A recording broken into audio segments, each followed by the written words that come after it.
মায়ার নবী এতিম, পথের ভিতরে কাঁটা দিয়া রাস্তা আটকায় দেয়।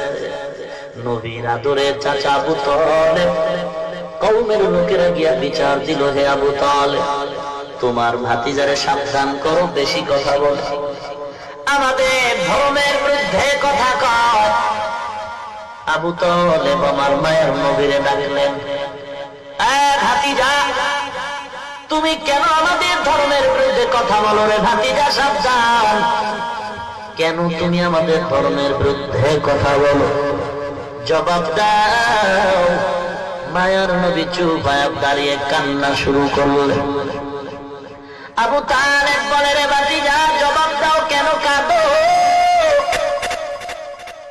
মায়ার নবী দেখে বলেন, চাচা, কোনো জবাব আমার হাতে নাই, কারণ আমার চিন্তা আমার আল্লাহ পাঠাইছেন হকের আওয়াজ দিব, বাতিলের সাথে মোকাবেলা করব, অন্যায়ের প্রতিবাদ করা আমার দায়িত্ব রে চাচা, কি জবাব দিব? জবাব আমার হাতে নাই।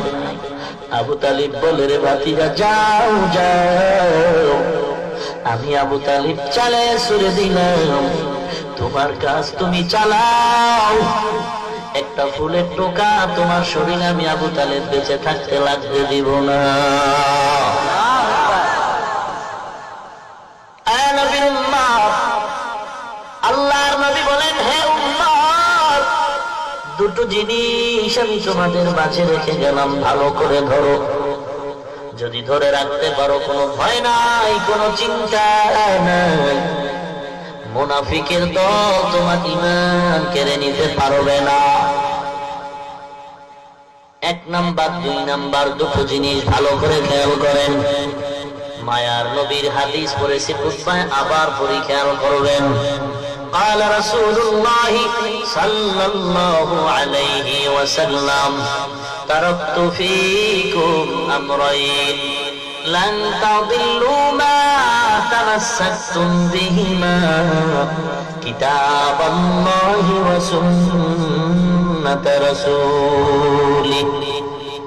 দুটো জিনিস রেখে গেলাম, ধরে নাও, কোনো ভয় নাই। নৌকা চলে নদীর মাঝে, হঠাৎ যদি ডুবে যায়, স্টিমার ডুবে যায়, নদীর মাঝে যদি তুমি নৌকা হারিয়ে ফেলো, বিপদমুখী হও, এমন কঠিন মুহূর্ত, এমন কান্না শুরু হয়ে যায়, ওই সময় যদি একটা কলা গাছ তার হাতের মধ্যে দেওয়া হয়, বান্দার কলিজা বড় হয়ে যায় খুশির কারণে। এই কলা গাছ দিয়ে আমি আস্তে আস্তে করে হলেও তো কিনারায় যেতে পারবো। নবীর উম্মত, কলা গাছ আমার আসল কিছু না, আমি কিনারায় যাওয়ার একটা মাধ্যম। পীর আমার আসল না, পীর ধরলাম জান্নাতের পথ চিনার একটা মাধ্যম। মাযহাব আমার আসল না, মাযহাব মানি কেন বলে আমি মূর্খ, আমার ইলম নাই, আমল নাই, অতএব আমি বড় বিচক্ষণতার জ্ঞানও আমার নাই, আমি পেশ বুঝি না, জান্নাতের সহজ পথ চিনার জন্য একটু মাযহাব অনুসরণ করি। হে মুমিন, কারণ মন মতো জিন্দেগি চালানো যাবে না, মন মতো জীবন চালাইতে গিয়া কেউ নাজাতের রাস্তা খুঁজে পায় নাই, অতএব কারো না কারো মুরব্বি মেনে চলতে হবে। মুরব্বি ছাড়া যারা চলবে তারা জাহেলিয়াতের মতো ধ্বংস হয়ে যাবে। যার কোনো মুরব্বির প্রয়োজন মনে করে না, ইবলিস কিন্তু মরে নাই, ওই ইবলিস এসে ওই বান্দার মুরব্বি হয়ে যায়।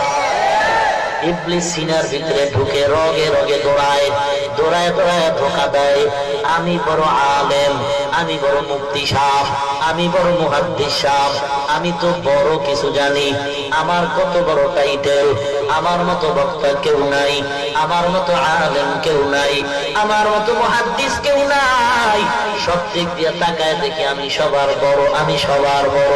এরে বাংলা, বড় যে বড় আছে তুমি জানো না, ওয়া ফাওকা কুল্লি যী ইলমিন আলীম। আল্লাহ কোরআনে বলেন, বড়র বড় আছে, বড়র দাদা এটাকে বলে নাতি একটু দেখ আমার বয়সের সীমানাটা কত। নাতি বলে দাদা কি পাগল হয়ে গেছো, স্ক্রু ঢিল হয়ে গেল নাকি? আমার বাবার হায়াত আমি জানি না, দাদা তোমার হায়াত কেমনে জানবো? নাতি ডায়েরি খোল, ডায়েরি তালাশ করলে তুই আমার হায়াতের সীমানা পাবি। ডায়েরি খুলে নাতি হিসাব করে বের করলো। দাদা তুমি বড্ড খুশি হয়ে যাইবা শুনলে। বয়স কত হে নাতি আমার? বলে আমার বয়স 100 উপরে চলে গেল। দাদাই বড্ড খুশি হয়ে বলে তাহলে জমিনের মধ্যে তো আমার থেকে বড় কেউ নাই, আমি তো বিশ্ব বরেণ্য আশিকে রাসূল সুফি সম্রাট, তাহলে আমার মতো আর বড় আছে গেলে। এখন দুনিয়াতে ঘুইরা একটু নাতি পুতিরে দেখা নেই, আমার সবাই ছোট, আমার মতো বড় কেউ নাই। চল নাতি চল। নাতির হাতটা ধরছে এক হাত দিয়া, আর এক হাতে একটা বেতের লাঠি নিয়ে। দাদাই পায়চারি করতেছে, হাঁটতেছে, গ্রাম ঘুরতেছে, আমার মতো বড় কেউ নাই, অতএব যারে দেখ উল্টা পাল্টা তারে আমার ভক্ত বানানো। হাঁটতে হাঁটতে মারেফতের খানকা বটগাছ তলায় হাজির। কিসের খানকা? মারেফতের খানকা। বলে কেন? বলে বটগাছে যেমন জ্বর, মারেফতওয়ালাদের চুলের ভিতরেও তেমন জ্বর।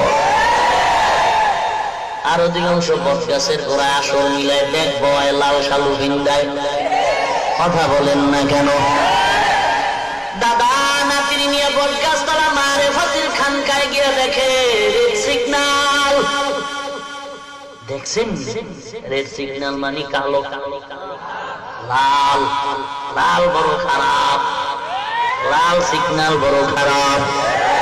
রসুল বলে যার বাড়ি লাল কাপড়ের নিশান থাকবে জাহান্নামের আলামত।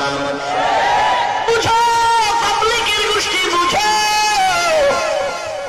ভণ্ডদেরকে যেদিন বলবে তোরা কেন এদের ধোঁকা দিছো, ভণ্ডরা বলবে রে আল্লাহ আমি তো নিষেধ করছিলাম। তার মানে কেমনে করছো? লাল কাপড় দিয়া বলছিলাম আসবি না, রেড সিগন্যাল। এই যে আমি লাল কালারের রুমাল পরি, একস লাল রঙের রুমাল পরাও পুরুষের জন্য নিষেধ।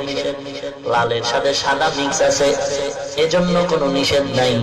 অতএব লাল লাল একস লাল নিরেট লাল ব্যবহার করা নিষেধ। হে মুমিন, লাল দুনিয়াওয়ালাদের জন্য সিগন্যাল ভয়ানক। লাশের গাড়ির বহরে লাল পতাকা। কথা বলেন না কেন? লাল পতাকা দেখলেই মানুষ ভয় পায়, ওখানে গেলে বিপদ। বিপদ একজন আর হইছে জন্য লাল